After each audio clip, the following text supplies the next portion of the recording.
ओम अज्ञानतिमिरान्धस्य ज्ञानाञ्जनशलाकया चक्षुरुन्मीलितं येन तस्मै श्री गुरवे नमः। श्री चैतन्य मनोभीष्टं स्थापितं येन भूतले स्वयं रूपः कदा मह्यं ददाति स्वपदान्तिकं। नमो ओं विष्णुपादाय कृष्णप्रेष्ठाय भूतले श्रीमते भक्तिवेदांत स्वामिनिति नामिने। नमस्ते सरस्वते देवे गौरवाणी प्रचारिणे निर्विशेष शून्यवादी पाश्चात्य देशतारिणे। जय श्री कृष्ण चैतन्य प्रभु नित्यानंद श्री अद्वैत गदाधर श्रीवासादि गौर भक्त वृंद। हरे कृष्णा कृष्णा कृष्णा हरे हरे, हरे राम राम राम हरे हरे। हरे कृष्णा कृष्ण कृष्ण हरे हरे, हरे राम राम राम हरे हरे। हरे कृष्ण कृष्ण कृष्ण हरे हरे, हरे Ram Ram Ram Hare Hare. So I want to really thank all the devotees for kindly joining in for this third session of our series on the Srimad Bhagavatam. Very specifically, we are discussing, in session 1, we discussed the importance of Srimad Bhagavatam on the basis of our detailed analysis of the second verse of the first chapter of the first canto. And in the second class, we discussed about the 10 subject matters of the Srimad Bhagavatam, along with the detailed topics that have been discussed canto-wise, with our focus on the 8th canto. And we very briefly introduced the presence and the prominent position of Gajendra's pastime, influencing the hearts of so many other pure devotees like Sri Dakshinatya, Outkala, Srila Rupa Goswami, etc. from the Padyavali. Also King Kulashekara Alvar of the Mukundamala Stotra, and Sri Prahlad Maharaj from the 7th canto of Srimad Bhagavatam, who is speaking and invoking the glorious presence of Gajendra's devotion in his heart while speaking to Ugra Narasimhadev, after Narasimhadev has just killed Hiranyakashipu. Now in today's discussion, we will continue from that point of the prominence of the 8th canto. For those who joined us yesterday, we mentioned how the 8th canto relates to a subject matter called as Manvantara. The Sanskrit word Manvantara means the duration, the rule of one Manu. So it is actually it's a combination, it's a sandhi of two words. Sandhi means joining. Like we know the word Jara Sandha. He who was joined, Jara Sandha. Sandha means sandhi. So there are two words being joined here. One word is Manu, and the second word is Antara or Antara. Antara means distance. Just like in Hindi also we say, in dono ke beech ka antar kya hai? What is the difference or what is the distance between these two objects? So Manu plus Antara is Manvantara, which is the distance between two Manus. That is the rule of one Manu. That is called Manvantara. So there are 14 Manus in one day of Brahma that we mentioned yesterday. And in the first chapter of the 8th canto, there is a very nice detailed description about various Manus. I would not dwell into that in this session. Devotees are highly encouraged to read that section at their sweet will and time, because so many names and relations are mentioned which only Shukadev Goswami can speak in a tight span of 7 days and cover everything successfully, and only Parikshit Maharaj is eagerly like a Chataka Pakshi sitting to hear every bit of information.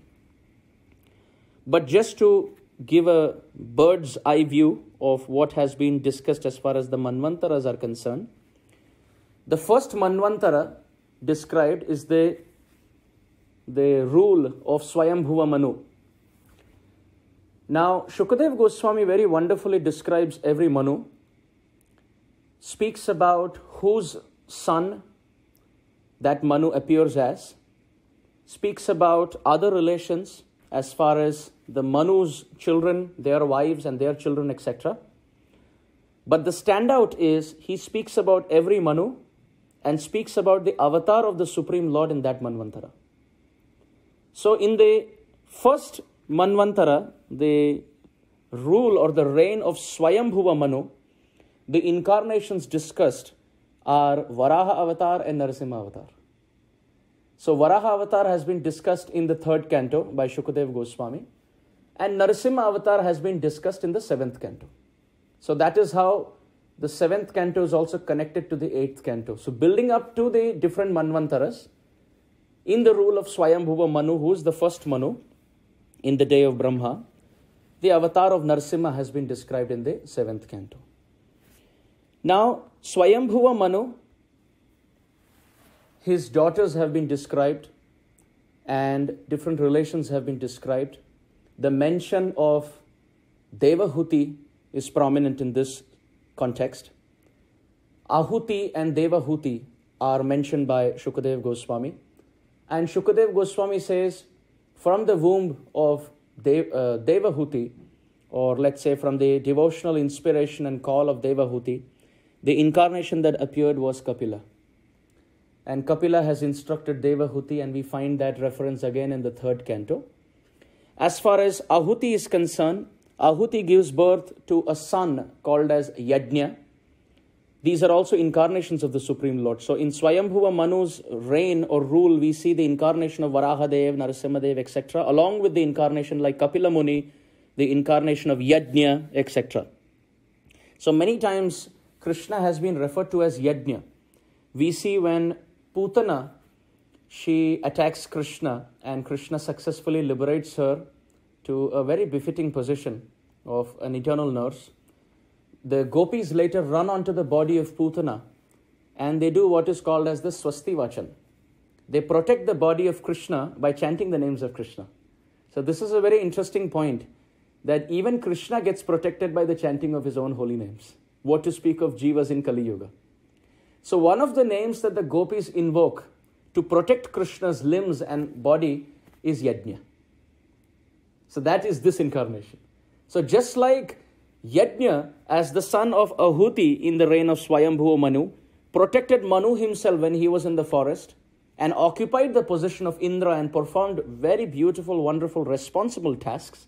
Similarly, O Krishna, may that name protect you from all demoniac influences and inspire and empower you to follow the footsteps of Yajna Avatar, to take up responsibilities of Indra. Which Indra? Vrajendra. The Indra of Braja, the king of Braja. So in this way, this name has been invoked. These are different incarnations of the Supreme Lord, Sri Hari, in the first Manvantara.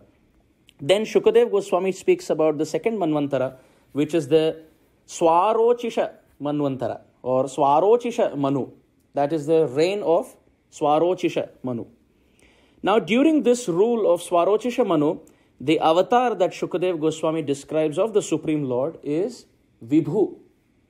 This incarnation is a Kaumar Brahmacharya avatar, where he is a young boy, a brahmachari boy. The Supreme Lord is appearing in a very small, very wonderful, effulgent, very beautiful incarnation, Vibhu.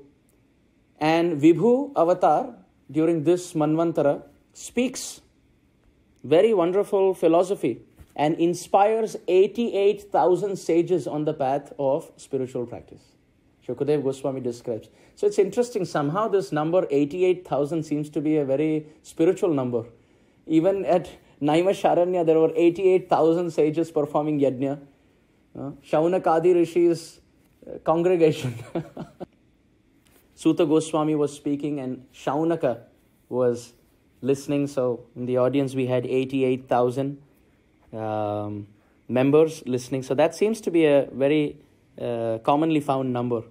So that is the second Manu that has been described. So very quickly to recap, for those who have just joined us on the call, we are discussing about different Manus of the 8th canto, because this topic of the 8th canto is Manvantara, and the respective incarnations of the Supreme Lord in the rule of each Manu. So we started off with the first Manu, who is Swayambhuva Manu, and the avatar in that reign was Varahadev, Narasimhadev, Kapiladev, the son of Devahuti, Yajna Avatar, the son of Ahuti, etc. And in the second Manvantara, the Manu was Swarochisha Manu, and the incarnation of the Supreme Lord was Vibhu Avatar, who was a Kaumara Brahmachari avatar, who instructed 88,000 sages on the path of celibacy and spiritual culture. Now the third Manu has been described. The third Manu was Uttam, who was the son of Maharaj Priyavrata. Priyavrata Maharaj seems to be a very prominent personality in the Srimad Bhagavatam, because we see a quite extensive section dedicated to the glories of Priyavrata Maharaj and his activities. And also his son Uttam is mentioned as the third Manu here. And the avatar of the Supreme Lord in this incarnation is called as Satyasen. Satyasena avatar. Satyasena avatar has been described by Shukadev Goswami to have fought the Rakshasas very profusely and established dharma by his personal example and instructions and teachings. So this is the incarnation of the Supreme Lord in the third Manvantara in the day of Brahma. Now the fourth Manvantara has been described, and the Manu who occupied this position was Tamasa Manu. Now who was Tamasa? He was another son of Maharaj Priyavrata. Priyavrata Maharaj's second son becomes the Manu. So Tamasa avatar. Tamasa Manu. And during this Tamasa Manu, Shukadev Goswami says, Hari appeared from the womb of Hari Medha and Harini. And while describing this Hari avatar, Shukadev Goswami says it is this Hari who protected Gajendra when his lotus feet was caught by the crocodile. So that is the point where Parikshit Maharaj explodes with enthusiastic inquiry and asks him, wait a minute, who is this Hari? Who is this Gajendra? And what is this all about? So then Shukadev Goswami expands and expounds on this question and elaborates for 3 chapters. Chapter 2, 3 and 4 of the 8th canto. So the interesting point here to be noted is, it's amazing how so many different names have been mentioned by Shukadev Goswami in so many contexts. But somehow, wherever there is pure devotion, Parikshit Maharaj's heart vibrates in resonance and he wants to inquire. So many different names have been mentioned. We are not saying that they are not pure devotees, but somehow it takes one to know one. So it gives us a very wonderful, instructive lesson that when we are hearing Hari Katha, even if points are made at the speed of breeze, if that is something that will increase our enthusiasm to serve Sri Krishna, then we must make it a point to write down and later ask for further clarity. So here Parikshit Maharaj is asking the question and Shukadev Goswami expands on that point. So we will come to that in a few minutes. So that is with respect to the 4th Manvantara, Tamasa Manu, the son of Priyavrata, in whose Manvantara the avatar is Hari, who is appearing from Hari Medha and Harini. Now Harini is also, the word Harini also refers to a female deer. So one should understand this is a name of a divine personality, a pure-hearted devotee. And this doesn't mean that Hari Medha and Harini were actually male and female deers. Sometimes depending on the commentator, there could be different extrapolations. But herein, the meaning very specifically is Hari, the Supreme Lord, appearing from the meditation of Hari Medha and Harini. Now the 5th Manvantara described is Raivata Manvantara. The Manu was Raivata Manu, who was another son of Maharaj Priyavrata. So Priyavrata Maharaj has gone on a rampage to conquer all the Manu positions for the day of Brahma. So the 5th Manvantara is Raivata Manvantara. And the avatar here of the Supreme Lord is very specific. the Supreme Lord incarnates as Vaikuntha Dham, created in the material universe by the inspiration of Lakshmi Devi. So the Supreme Lord expands as Vaikuntha Dham. The eternal Vaikuntha Dham exists in the spiritual world, but there are also Vaikuntha Dhams created in the material realm. Like for example, the Dhruva planet that we talk about Dhruva went to Vaikuntha. That is Vaikuntha in the material realm. On the other hand, Prahlada went to Vaikuntha in the spiritual realm. So Vaikuntha in the material realm is also Vaikuntha. It is also spiritual. But it is not the spiritual world Vaikuntha. It is like the embassy in a foreign land. It is like the US embassy in Mumbai. Talking about embassies. All the embassies are closed because of the mercy of coronavirus scare anyway. So oftentimes people ask this question that where does the jiva fall from? Does the jiva come from the spiritual world? Does the jiva fall from Brahma Jyoti, etc.? One time I had a heartfelt inquiry. I posed at the lotus feet of Sripad Madhavananda Prabhu, the dear disciple of Srila Gaur Govinda Maharaj. And Sripad Madhavananda Prabhu elaborated for about 45 minutes. And it was just fantastic. Of course, my bird brain, I couldn't catch everything. But one mention that Sripad Madhavananda Prabhu mentioned, he specified about, is that there are realms in the of the Vaikuntha planet in the material realm where the person goes and he can live there forever without any stress. Vigata kuntha, without stress. But he also mentioned that those places are very sensitive in the sense that if we have offensive mentality that we develop in those places, since they are Vaikuntha planets in the material realm, there are very sharp chances that we can fall from the Vaikuntha planets in the material realm down to the materialistic planets in the material realm. So that was a very amazing insight which I had not heard or read before. But Sripad Madhavananda Prabhu, on the basis of his very deep study, mentioned this point.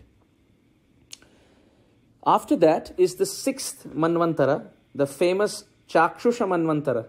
So Chakshu's son was Chakshusha Manvantara. The Manu was Chakshusha. And during this Chakshusha Manvantara, the 6th Manvantara, the famous milk churning pastime took place. So many incarnations took place. Close to 10 incarnations took place during this Manvantara. It is a heart-wrenching pastime. So the Supreme Lord arranges for the churning of the milk ocean, where on one side are the demigods and on the other side are the demons, and both are fighting who is going to get the head and who is going to get the tail of the serpent. In fact, initially both of them go to Vishnu seeking nectar, and Vishnu mentions that how they would get nectar by churning the milk ocean. Now, to churn the milk ocean, they didn't have a churning rod. So the Mandarachala mountain was used as a churning rod, but then they didn't have a churning rope. So Vasuki, the very loving brother of Kaliya, was used as a churning rope. So now when the rope was ready and the rod was ready and the ocean was ready, who's going to take which side of the serpent was a controversy. So Vishnu assigned the face of the serpent to the demigods and the tail of the serpent to the demons. And the demons had a problem with it. They didn't want to be the tail. They wanted to be the head of the situation. They wanted to take over as the head. So you see, even when we have a coin toss, we have heads and tails. So some want to take the head and some want to take the tail. So we see here that the demigods wanted the demons wanted the face. They wanted the prominent position, while the demigods were okay with the tail. Now for the churning to begin, there has to be some stability. So as they put the rope around the rod, the humongous Mandarachala mountain started to sink. So now they came back to Vishnu and they said, we need something which would create vertical stability.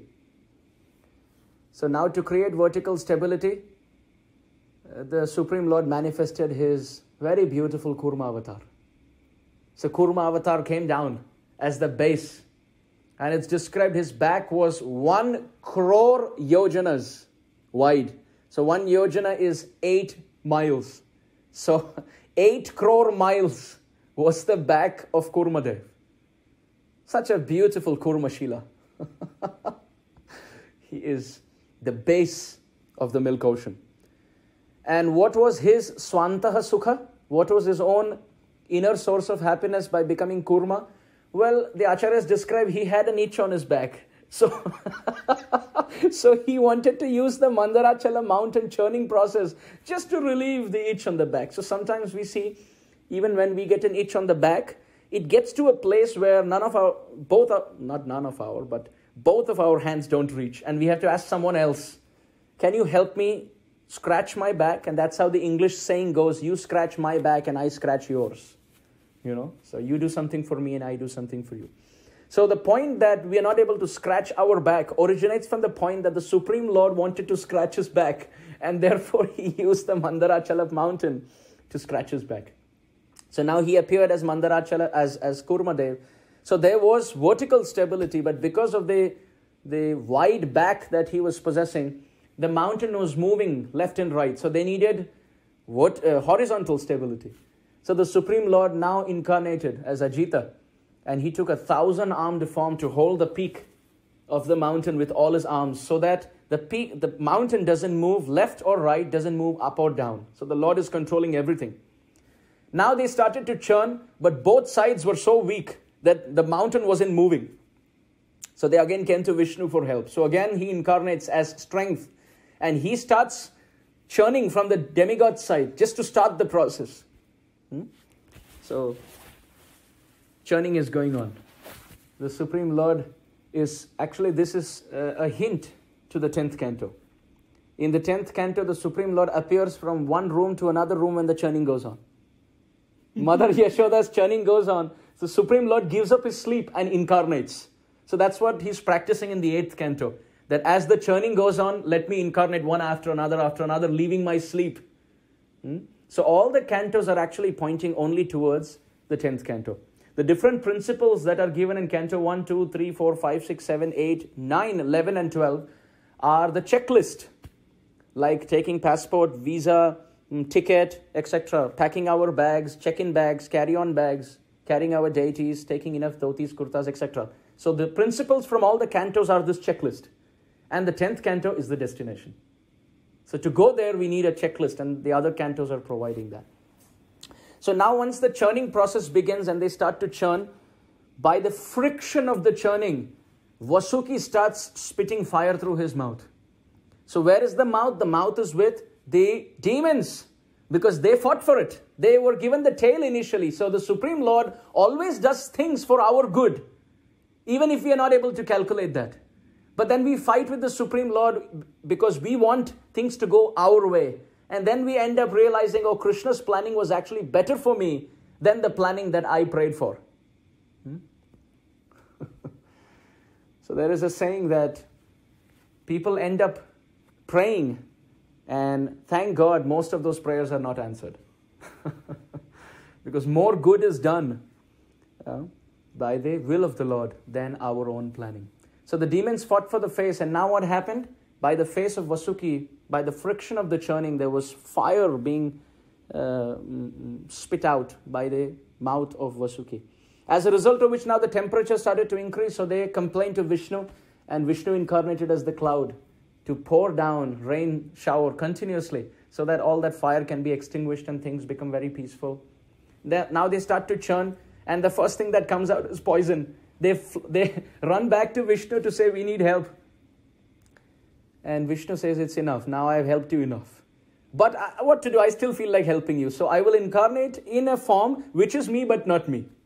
Kshiram yatha dadi vikhara vishesha yogat sanjayate nahitata prakatasti heto yahasham bhutam apitata samupaiti karyad govindamadi purusham tamaham bhajami. The Supreme Lord incarnated as Shambhu Mahadev, and Lord Shiva drank the poison.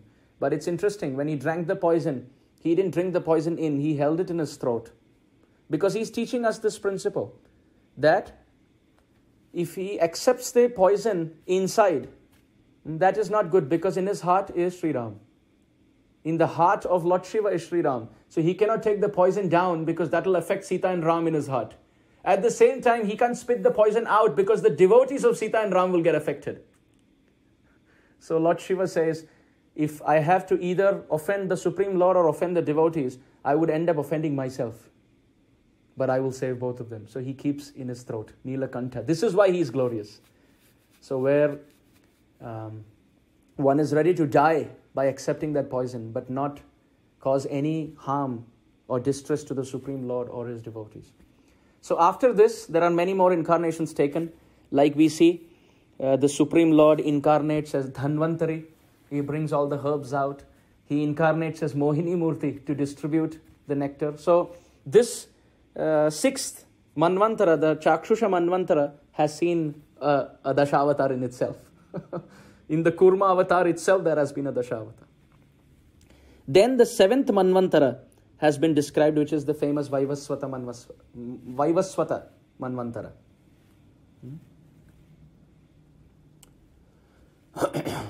The Supreme Lord mentions about Vivaswan in the Gita.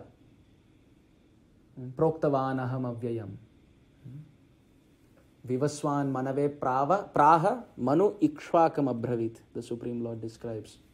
So Vaivasvata Manu, that Manu. And in the seventh Manvantara was the famous incarnation of Vamandev. Vamandev appeared to deliver Bali in the seventh Manvantara.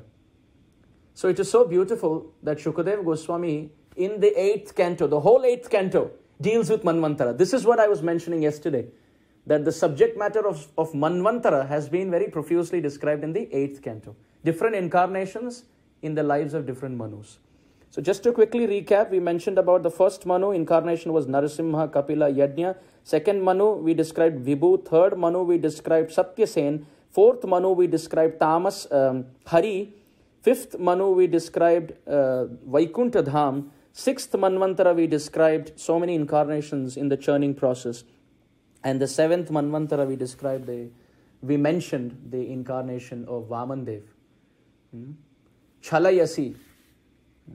The Supreme Lord, he cheated Balim, Adbhuta Vamana. In a very, very majestic way, he cheated the Supreme Lord.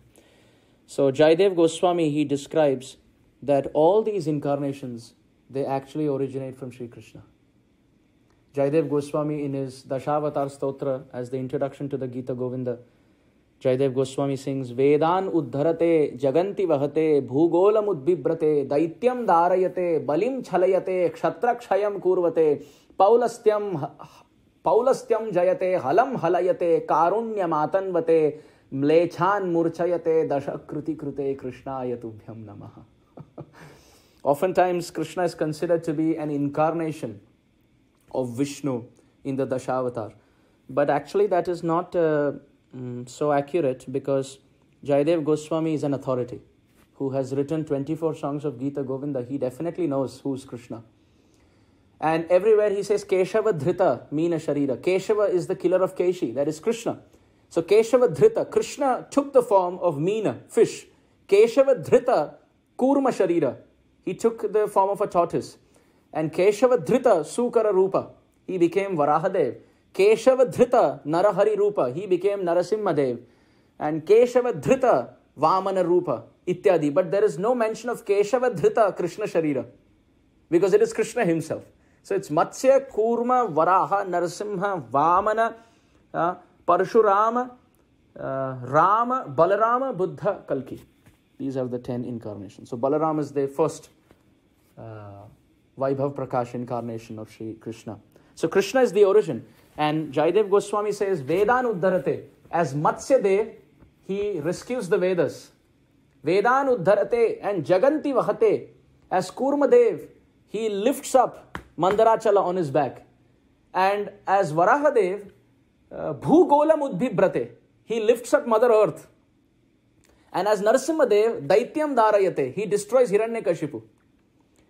And as Vamandev, Balim Chalayate, he cheats Bali Maharaj. And in this way, Parshuram, Ram, etc. Have been also described. And then Balaram has been described as Halayate, that he who uses the plow. And Karunya Matanvate, Buddha is he who preaches the process of Karuna. Corona. Mercy. Karunya Matanvate. And Kalki is Mlechan Murchayate, he who uproots the sinful, contaminated jivas. And Dasha Kriti Krute, 10 incarnations who have appeared or will appear. So you see, Kalki is yet to appear. So Jayadev Goswami, who appeared about 400 years before Chaitanya Mahaprabhu, is already predicting. Some have come, some are yet to come. Dasha Kriti Krite Krishnaya Tubhyam Namaha. The root of all of that is Sri Krishna. And that Krishna appears in the 28th cycle, Dwapar Yuga, of the 7th Manvantara in the day of Brahma. So it is so interesting that every Manvantara, which means there are 14 Manvantaras in one day of Brahma, and many, many such days of Brahma in 1 year, and 100 such years in his life. So every Manvantara, 14 Manus change in 1 day of Brahma, and in each Manvantara there are many incarnations. However, in all of these 14 Manvantaras put together, Krishna, the origin of all incarnations, walks down in his original form only once. Only once. And very specifically, he came in the 7th Manvantara, which is exact half of the 14.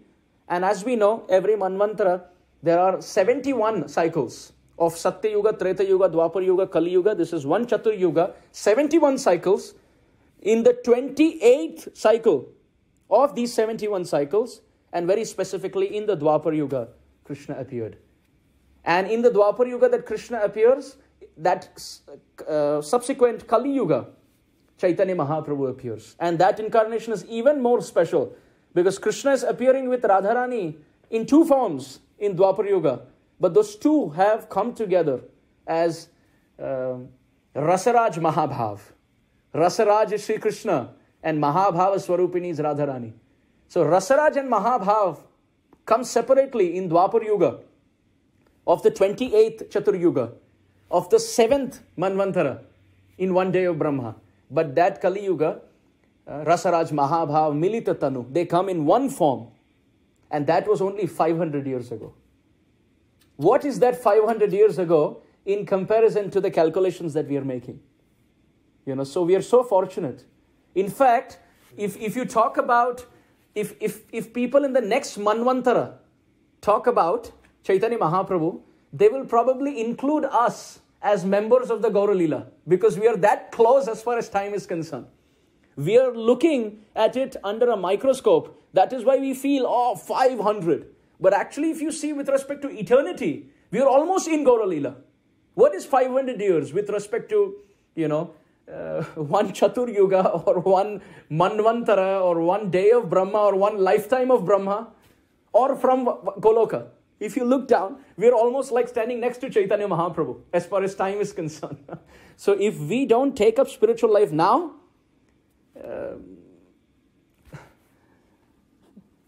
Sahitya Sangeeta Kala Vihina Sakshat Pashu Puchha Vishana Hina Trinam Na Khadan Napi Jiva Manam Tad Bhagadeyam Paramam Pashunam. We are the greatest examples of atheistic animals then. No one can help. This is the time to do bhajan. Today is the day to do bhajan. All the excuses that we give, all the different distractions and sidetrack conversations that we have are absolutely not relevant to our actual goal. All these interests in eating very attractive things and wearing very attractive things and flaunting our achievements and watching entertainment and talking and glorifying oneself and putting others down and so many things that we waste our time with.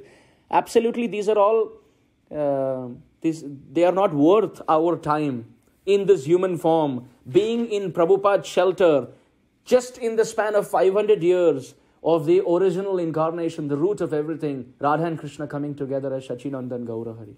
So therefore, from the eye of a Brajvasi, even when we are reading 8th canto, we try to dip ourselves in Chaitanya Charitamrita. Like that. So now, with this being our deep dive into the subject, we actually get into this discussion more seriously now, understanding how important and how vital this section is for us. In fact, in this Gajendra Moksha section, we see the Falashruti that has been given. So I want to mention the fruit first before we begin, so that we all can pull up our socks of enthusiasm and hear with rapt attention and faith and as much eagerness as possible. So in Canto 8, Chapter 4, Text 25, we see the Falashruti. Falashruti means, Phala means fruit, and Shruti means to hear. So the Falashruti that has been offered in this section is very interesting. The Supreme Lord is mentioning, I want to read the Sanskrit so that we all can appreciate. The Supreme Lord says, Ye mam stuvanti anenanga prati buddhya nishantyaye tesham pranatyaye chaham dadami vipulam gatim. My dear devotee, unto those who rise from bed at the end of night, which means early in the morning, and offer me the prayers offered by Gajendra, I give them an eternal residence in the spiritual world at the end of their lives. So the Supreme Lord has said this, that anyone who hears this section and actually memorizes Gajendra Stuti, the Supreme Lord will reserve a spot for such jivas at the end of... And these are words of the Supreme Lord. Like the Supreme Lord doesn't just make statements like I make. I make statements, I make promises, and I forget them. But Krishna is not like that. Satyasya yonim nihitam cha satye. He is Satyam. He always speaks the truth. Not just Satyam. Vyasadeva says Satyam Param Dhimahi. He is the supreme truth. So in the Gita, when Krishna says, Yoga Kshemam Vahamyaham, that I will preserve what you have and I will give you what you lack, that is true. That is absolutely true. For those who have walked on that path, they mention that this is true. Then the Supreme Lord says, Tesham aham samudharta mrityu samsara sagarat.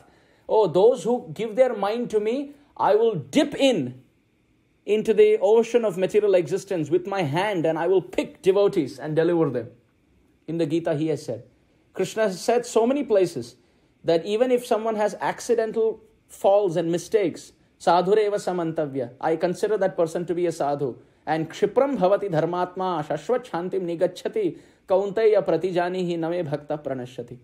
And he says that person, even if they make some mistakes and they fall, a child who is learning to walk may sometimes fall.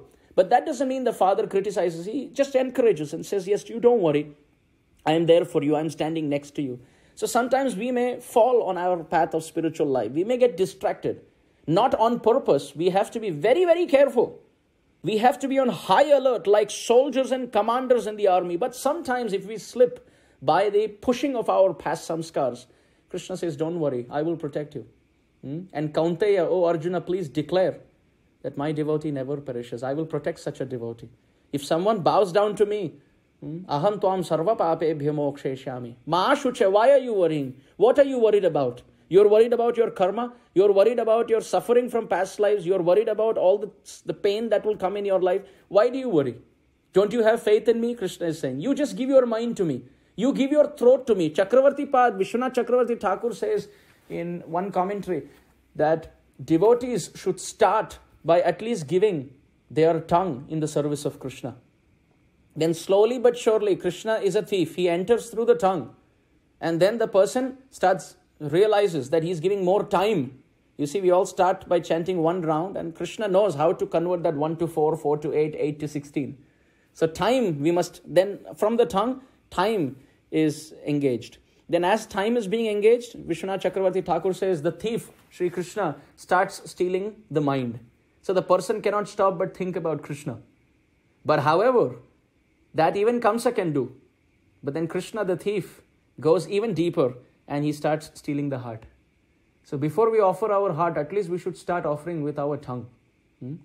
So in this Falashruti, the Supreme Lord says, Gajendra is so dear to me, this pastime is so dear to me, that anyone who hears this narration, thanks to coronavirus, that we're all getting a chance to be uplifted by the Supreme Lord's instruction through this discussion of Gajendra. Supreme Lord Sri Krishna, Sri Hari is saying, that same Hari who appeared from Hari Medha and Harini, he is saying that anyone who chants Gajendra Stuti, I will protect them.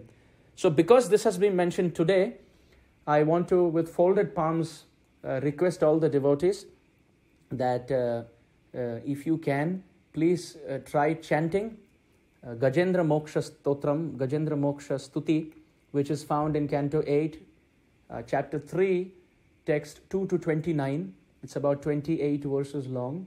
So you can keep the Srimad Bhagavatam and you can hear. For those who want assistance on how to chant, there are different videos on YouTube you can use, which may help with different melodies to help our chanting.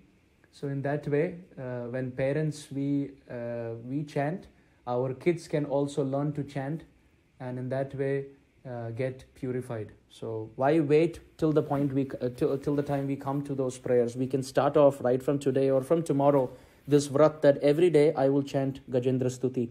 And when we chant it regularly, we can chant it in about 6-7 minutes. So the best thing to do is to chant Gajendra Moksha Stuti when we are in the bathroom while bathing, because we will take at least 7 minutes. And it's interesting that Gajendra chanted that while being in water, and the Supreme Lord uplifted Gajendra. So it's possible that we are under the shower and we are chanting Gajendra Stotra, and suddenly the door opens and the Supreme Lord comes on his Garuda with 4 hands, and we are very embarrassed, and we tell him, can you come later? I am bathing at the moment.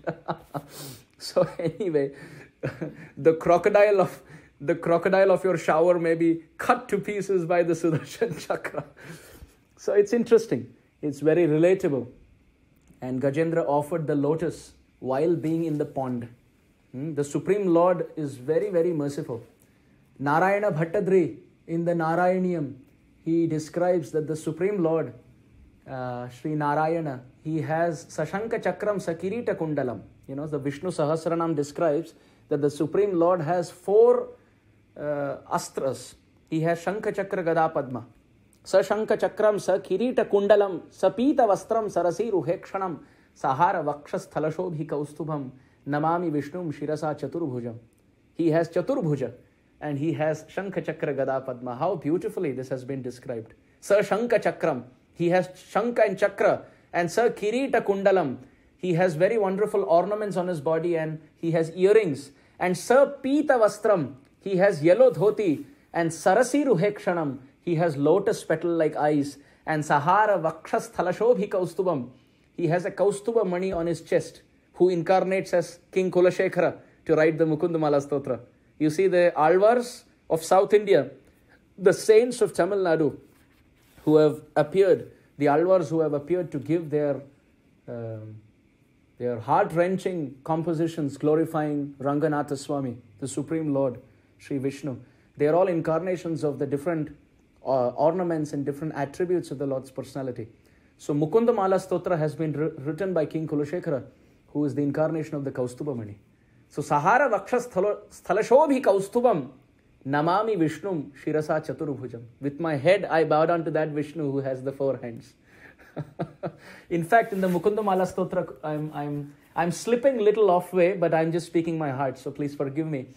Mukundamala Stotra, Kulashekara describes the Supreme Lord is Bhakta Paya Bhujanga Garuda Mani Trailokya Raksha Mani Gopi Lochana Chatakambuda Mani Saundarya Mudra Mani Ya Kanta Mani Rukmani Ghanakucha Dwandvaika Bhusha Mani Shreya Prapti Shreya Deva Shikha Mani Dishatuna Gopala Chudamani. Mukundamala Stotra is such a cloudburst of nectar. Please, that is another section if you can focus. It is very beautiful. In that, Kulashekara Alvar is describing. Alvar means a saint. For those who are not aware of this term, who are not Tamil speaking, Alvar means a saint. So actually it has deeper meanings, but just for easier connotation, saint. So Kulashekara is saying, Bhakta apaya bhujanga garuda mani. My Lord, you look like a mani. You look like a jewel on the back of Garuda. And what do? With your 4 hands, you uplift jivas from the ocean of material existence. You have 2 hands ahead, in front of the flapping wings of Garuda, and 2 hands behind the flapping wings of Garuda. And as Garuda dips into the ocean of material existence, you pull 4 jivas up with your 4 hands. Chaturbhujam. Chaturbhujam komalangam. He has.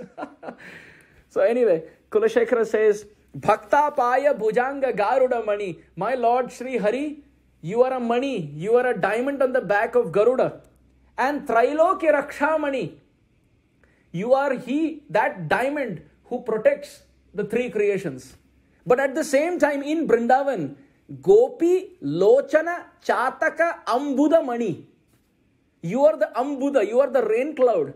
And the Gopis' eyes are chataka pakshis looking at the rain cloud to get the water from that rain cloud in the form of glands. So Gopi Lochana. Lochana means eyes. Gopi Lochana, the eyes of the gopis are like Chataka Pakshi. Chataka Pakshi is a poetic Pakshi used. I haven't seen a Chataka Pakshi, but it's, I think, a poetic Pakshi used, which looks up to a rain cloud and doesn't drink even Ganga water of this world, but wants the rain cloud water straight into the mouth. Garjasi mega na yachasi toyam Chataka Pakshi vyakulitoham. The Chataka Pakshi is saying, oh cloud, Garjasi mega na yachasi toyam. You are simply thundering, but you are not giving me water. So the Chataka Pakshi is an example used for pure devotees. They don't even take the Ganga water of this world, meaning they don't even take the best form of sense gratification found in this world. The most sattvic sense gratification also they don't want. But what do they want? They want the rarely found, merciful spiritual drops of rain from the cloud of Krishna's personality. And when Krishna does not give mercy, the pure devotees complain. Garjasi mega, na yachasi toyam. Oh Krishna, you are busy playing the flute. The cloud is thundering. But na yachasi toyam, you are not glancing at me and giving me mercy. Chataka Pakshi vyakulitoham. The pure devotee is a Chataka Pakshi looking up all the time, begging. So, coming back to the words, Gopi Lochana Chataka Ambuda Mani. Krishna is like the beautiful diamond-like rain cloud. He's a blue sapphire. Ujjwala Neelamani. He's the dark blue sapphire stone in Vrindavan. And he's like the freshly formed rain cloud, and the Gopi's eyes are Chataka Pakshi. In fact, Sripad Madhavendra Puri, whenever he would see a rain cloud with a golden flash of lightning, he would faint, because the golden flash of lightning represents Radharani and the rain cloud represents Krishna. So when he would see a very quick lightning, gold flash going through the bluish black cloud, he would think of Radha and Krishna and then faint in ecstasy. We see things of this world and we remember things of this world when we hear about Krishna.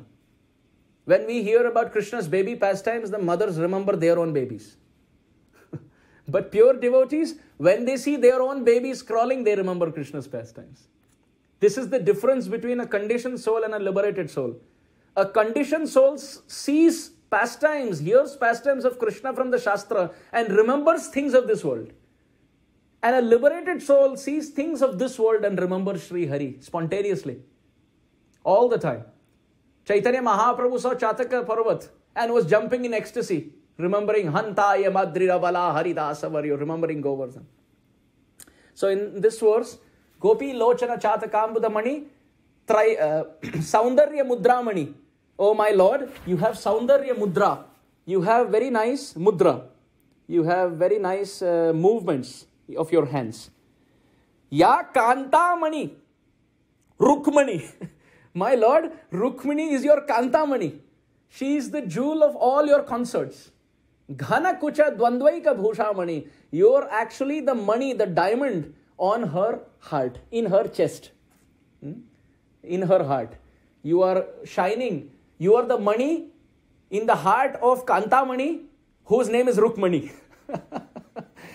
Shreya Deva Shikhamani. Oh my Lord, you are the ultimate inspiration for all the demigods. But still when you move in Vrindavan, you are Gopala Chudamani. You run around stealing butter and buttermilk. How can we not stop loving such verses and such presentations? How can we stop appreciating all this? We must continue. So, Bhakta Paya Bhujanga Garuda Mani, with 4 hands the Supreme Lord lifts. Trailoke Rakshamani, he protects. Gopi Lochana Chatakambuda Mani. He is the rain cloud for the eyes of the gopis. And Saundarya Mudramani, his dance steps and walking steps are very, very grateful. Very, very graceful. Very, very. Brahmitam Madhuram. Brahmitam Madhuram means his wandering in Vrindavan is very sweet. But at the same time, this Madhurashtakam is also for Chaitanya Mahaprabhu.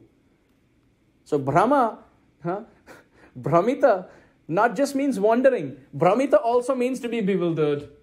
So my Lord, as Krishna Chandra, Brahmitam Madhuram, when you walk and you wander, you are very beautiful. But as Chaitanya Mahaprabhu, when you are bewildered in love of Godhead, Brahmitam Madhuram, Shamitam Madhuram, Madhuradhipate Rakhilam Madhuram. Oh Chaitanya, oh Shashinandan Gaura Hari, you are the Lord of sweetness. Then Ya Kanta Mani Rukmani Ghana Kuchay Dvandvaika Bhushamani Shreya Deva Shikhamani Vishatuna Gopala Chudamani. So we were mentioning this with respect to how the Supreme Lord holds, he has 4 hands and he has Shankha Chakra Gada Padma.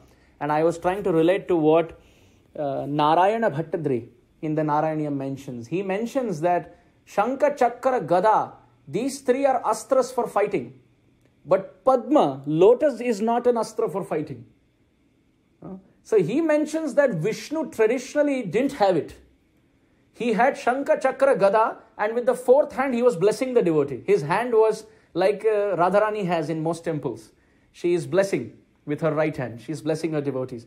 So he mentions Shankha Chakra Gada. With his 4 hands, the Supreme Lord has 3 weapons, and with the 4th he is blessing. But what to do? When Gajendra threw the lotus, the Lord caught it with his 4th hand and took vrat that I will never leave this lotus. So the lotus that Vishnu holds in his 4th hand is actually the lotus that Gajendra threw from the pond. So you see, Gajendra's pastime has ended up influencing the personality of the Supreme Lord.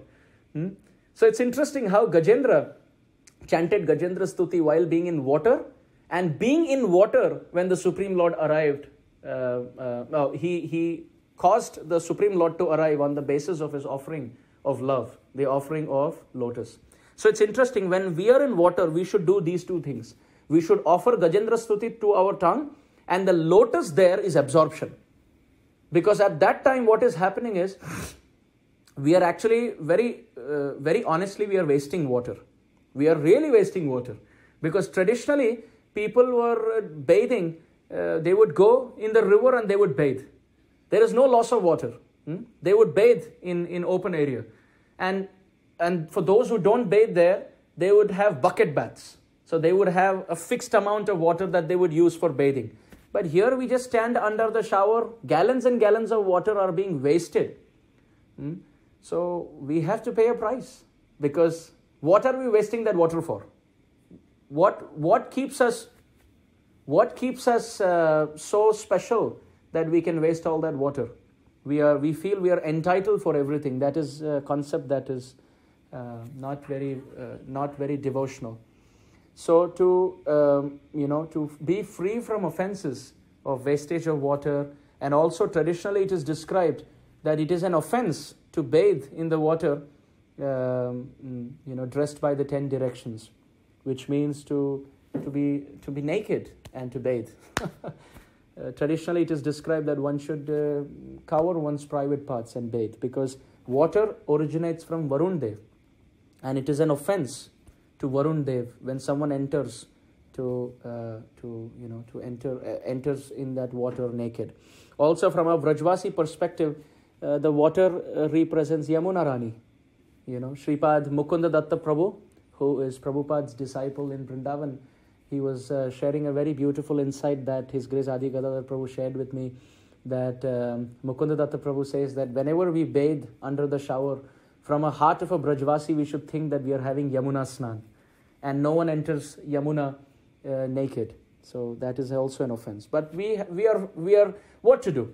Very honestly, we are filled with so many mistakes and so many offenses. So the minimum thing that we should do is to offer the lotus flower of our absorption while being in that water. And some ways that we can do is, if we know the meanings of the verses of Gajendra Stuti, it's not just from the tongue, we can actually absorb ourselves. As our hands are moving with the soap and water, we can actually pray with our heart. Another thing that we can do is we can play loud kirtan while bathing, or we can hear some Hare Katha while bathing with a blasting speaker if you have. So in that way, even that time, of doing the morning chores and applying tilak, etc., it takes about 20-30 minutes, I believe, at least for me, so we can be absorbed. So now, this section of Gajendra is detailed as follows. In the first chapter, the different sections of the kings and the avatars and the manvantaras are described. But this pastime starts off very specifically in the last 4 verses of chapter 1, canto 8, which is text 30, 31, 32, and 33. The last 4 verses of this first chapter, they are the start of this pastime. Then this pastime gets into chapter 2, 3, and 4. And in the second chapter, we see there are about 30 odd verses. The fight has been described between the crocodile and Gajendra. The condition of Gajendra's physical and mental struggle has been described. In chapter 3 of the 8th canto, Gajendra Stuti has been described, and the rescue of the Lord, the rescue of Gajendra by the Supreme Lord's use of Sudarshan Chakra, so around 33 verses there. And then in the 4th chapter, the past lives of Gajendra and the crocodile have been described, as to who was Gajendra in his past life, how did he become an elephant, who was the crocodile in the past life, and how did that person become a crocodile. And then after that, the Lord's instructions as to how this pastime is instructive, what are the benefits of chanting this chapter and hearing this chapter have been described. Now, in text number 30, let's just quickly get to that verse. We are in Canto 8, Chapter 1, text 30. So if devotees can kindly pull up, we can cover this verse for now. At that time, as devotees are pulling up this verse, I'll also just take a few seconds to access this verse. Just to quickly repeat, it's Canto 8, Chapter 1, text 30. So, there we go. So this is the place where Shukadev Goswami briefly mentions about Gajendra. Tatrapi jajne bhagavan harinyam harimedhasaha hari iti arito yena Gajendro mochito grahat. Translation. Also in this Manvantara, the Supreme Lord Vishnu took birth from the womb of Harini, the wife of Harimedha, and he was known as Hari. Hari saved his devotee Gajendra, the king of elephants, from the mouth of crocodile. So, the word used here for Gajendra, the word used for the Supreme Lord here is Hari, and the word used for Gajendra is Gajendra. Gaja means elephant and Indra means the king among elephants. Gajapati. So, Shukadev Goswami very briefly mentions that Hari saved Gajendra from the mouth of the crocodile. And this is the point where Parikshit Maharaj explodes with that question. I was very amazed to see how Rupa Goswami in the Chaitanya Ashtakam refers to this pastime of Gajendra I believe the third verse. Rupa Goswami says, Swarupam Vibrano Jagadatulam Advaita Daita Prapanna Shrivaso Janita Paramananda Garima Hari Dino Dhari Gajapati Kripotse Katarala Sachaitanya Kimme Punarapi Drishoryasyati Padam. Rupa Goswami describes Chaitanya Mahaprabhu. It's a Chaitanya Ashtakam. But it's interesting how he lays down this verse with connection to this verse that we just read out. Rupa Goswami says, Swarupam Vibhrano Jagad Atulam. Chaitanya Mahaprabhu is the dear friend of Swarup Damodar, and at the same time, second meaning, his own Swarup, his own beauty is Jagad Atulam. It is unparalleled in this world. And Advaita Daita. Chaitanya Mahaprabhu is very dear to Advaita Acharya.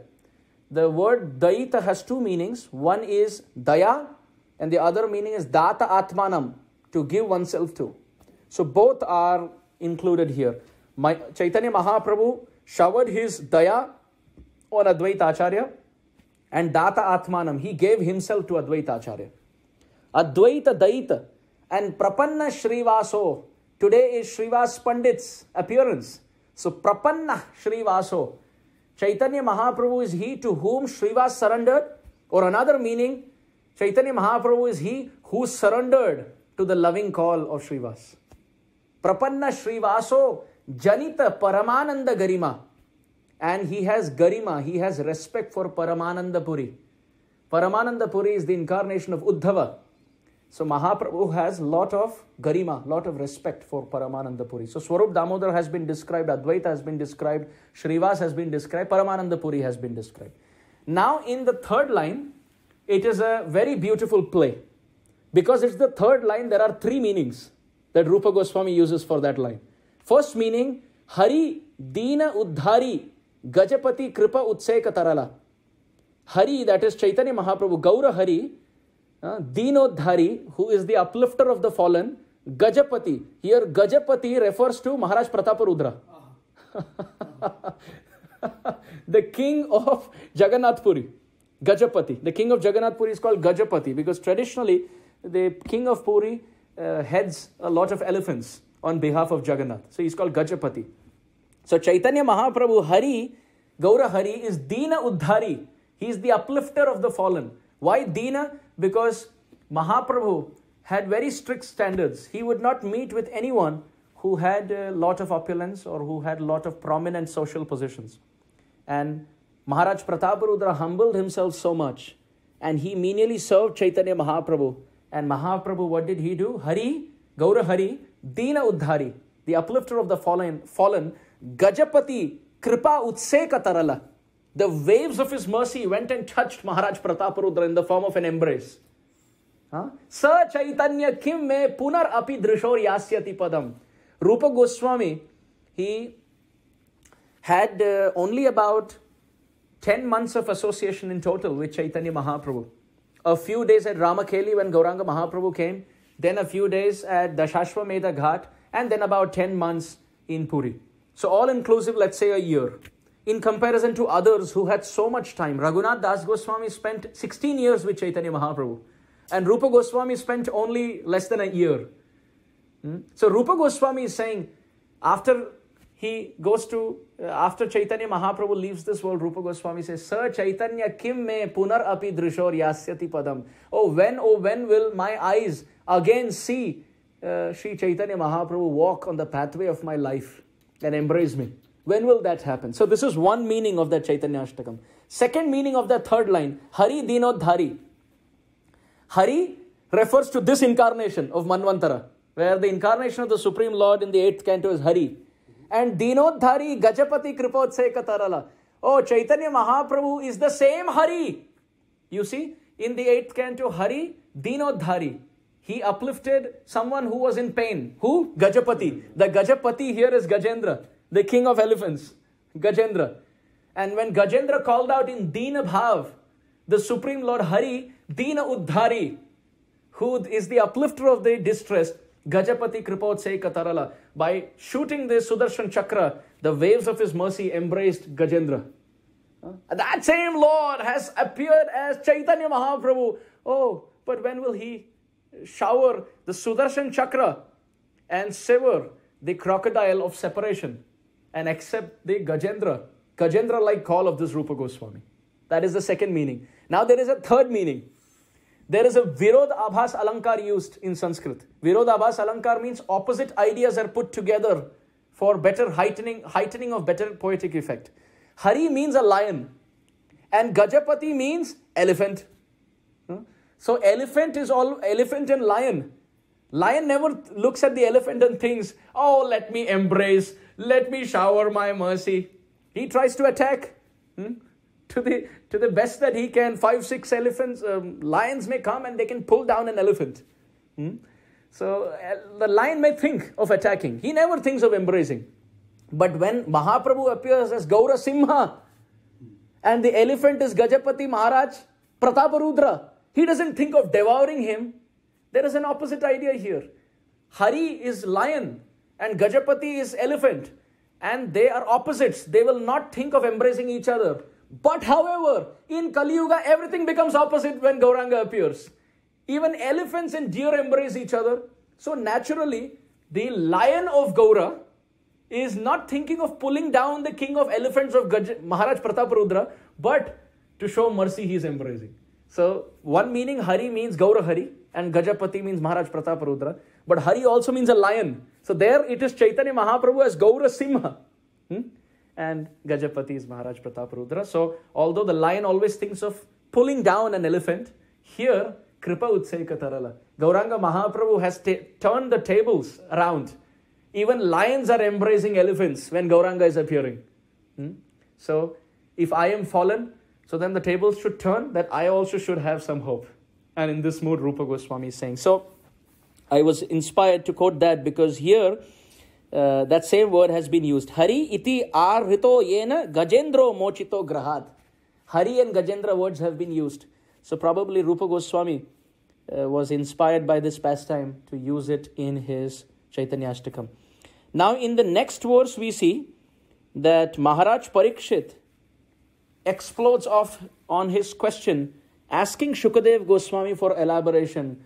But what to do? Oops, it's already time up. So tomorrow we will take the question of Parikshit Maharaj and the detailed elaboration of Shukadev Goswami, diving into this pastime of Gajendra. Thank you all devotees for kindly joining day after day after day. It's been the third session today, and Krishna willing, many more sessions together every single day, an hour in the evening for those in the East Coast and in the Eastern time and the Central time. Really want to thank all the devotees for kindly participating. If I have made any mistakes, please kindly forgive me. And if there were any points which inspired you on your path of bhakti, these are the remnants from the plate of our spiritual masters. So therefore, we must all accept it as Mahaprasad for the nourishment of our spiritual consciousness. Vancha kalpatarobhyascha kripa sindhubhya evacha patitanam pavanebhyo vaishnavebhyo namo namaha ananta koti bhakta vrinda ki jai. Hare Krishna.